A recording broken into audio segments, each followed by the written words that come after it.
खुलुमबाय गिबियावनो नोंथांमोनखौ YouTube channel सोरजिदा क्रिएटिभिटियाव बरायनानै लाग्रोनाय जालायबाय। दिनै 10 मे 2023 मायथाइनि माखासे गोनांथार निउस आपडेटफोरखौ नोंथांमोननि सिगाङाव फोरमायथिना होनो आवगायनाय जालायबाय। नोंथांमोनहा जुदि सानफ्रामबोनि बेबायदिनो निउस आपडेटफोरखौ मोनबाय थानो लुबैदोंब्ला नोंथाङा इउटुब चेनेल सोरजिदा क्रिएटिभिटिखौ साबस्क्राइब खालामनानै लागोन होनना आसा खालामबाय, जाहाथे नोंथांनि खाथियाव सानफ्रामबोनि निउसआ गिबिसिनै सहैग्रोयो। बेनि थाखाय बेल आइकनखौबो थुनानै लानो खावलायबाय। थ' बिदिब्ला भिडिअखौ गिबियावनो दङ बिटिआर सरकारनि बानजायनायाव गिबि खेबनि थाखाय बडलेण्ड केरियार काउन्सिलिं हाबाफारि लानाय जादों।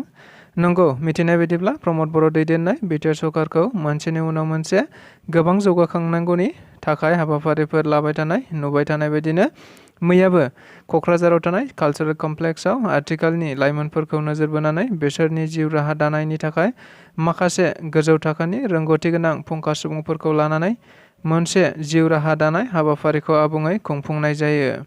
मख'जाथावदि बे हाबाफारिखौ बेखेवना होयो बिटिआरनि गाहाय मावफुं सोद्रोमा मानगोनां प्रमद बर' बिथाङा।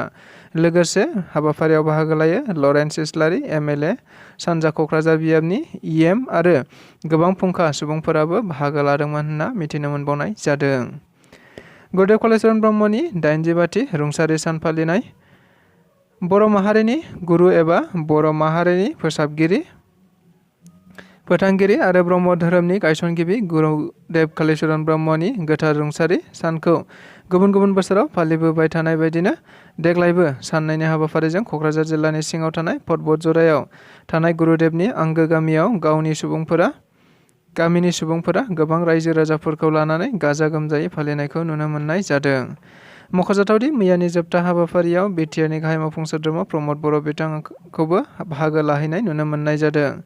लोगोसे डक्टर अजित बर'जों लोगोसे गोबां आलासि बिथांमोनहाबो बाहागो लादोंमोन होनना मिथिनो मोनबावनाय जादों। बिटिआर सरकारनि हाग्रा बिफाननि मावफुं सोद्रोमा रनजित बसुमतारिनि बाखनायथाव हाबाफारि। मिथिनाय बायदिब्ला मैया मानगोनां मावफुं सोद्रोमा रनजित बसुमतारि बिथाङा चिरां जिल्लानि बेंटल सेरफां बिसिडिसिनि सिङाव गासै मोन 12 गोदोसोना थानाय गामिफोरनि लामा दालां कालभार्टफोरखौ बेखेवनानै होनाय जायो। लोगोसे ओनसोलनि रायजो राजाफोरा फोरमायनाय बायदिब्ला सिगांनि थांनाय सरकारा बेफोरखौ जेबो मावाखैमोन, जायनि जाहोनाव रायजो राजाफोरा गोबां दुखु खस्थ'जों सम बारहोहरनो गोनां जादोंमोन होनना बुंथिदों। मख'जाथावदि बेबायदि बाखनायथाव हाबाफारि मावफुंनानै होनायनि थाखाय रायजो राजाफोरा जोबोद गोजोननायजों मावफुं सोद्रोमा रनजित बसुमतारि बिथांखौ साबायखर बावनाय जायो आरो उननि समावबो बेबायदिनो आद्रा थानाय हाबाफारिफोरखौ मावफुंलांबाय थागोन होनना मिजिंथिनाय जायो रायजो राजा बिथांमोनहा। एमएलए जयन्त बसुमतारि बिथाङा मिरु अंगनबादि लाइ खुन्थिया गायसननाय जायो। मिथिनाय बायदिब्ला दायो आसाम सरकाराबो बायदि जौगाखांनायनि हाबाफारिफोरखौ जोबोद गोख्रैथिनि गेजेरजों मावफुंबाय थानाय बायदिनो मैयाबो एमएलए जयन्त बसुमतारि बिथाङा गावनि बियाबनि सिङाव थानाय थाइखाजरा फुब सालबारि गामिनि गुदि फरायसालियाव मोनसे मिरु अंगनबादि गायसननाय जायो। लोगोसे बिथाङा खौरांगिरिफोरनि सिगाङाव फोरमायथिनाय बायदिब्ला सिगाङाव गासै 11टा मडेल अंगनबादि मिरु गायसनखांबाय आरो दायो गं 30 मडेल अंगनबादि सेन्टारखौ हरबावदों।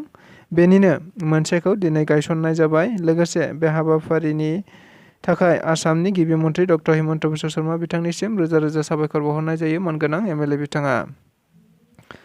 फानबारि पुलिसनि मोनसे जाफुंसारनाय। नंगौ, मैया फुंबिलि समाव चिरां जिल्लानि सिङाव थानाय फानबारि पुलिस थानानि सिङाव मोनसे स्रोद सुलुंनिफ्राय खौरां मोननानै 2 नं मनाखासा गामिनि ममताज बिबि मुंनि सासे आइजोखौ हमनानै लांनाय जायो।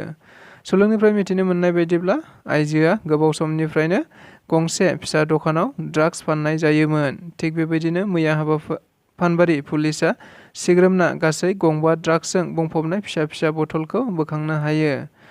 लोगो लोगो आइजोखौ फानबारि पुलिसआ हमनानै थानासिम लांनाय जाबाय होनना मिथिनो मोननाय जादों। दायो आइजोनि सायाव सोंनाय फिननाय हाबाफारिखौ फानबारि पुलिसआ खालामगासिनो दं होननानैबो मिथिनो मोनबावनाय जादों।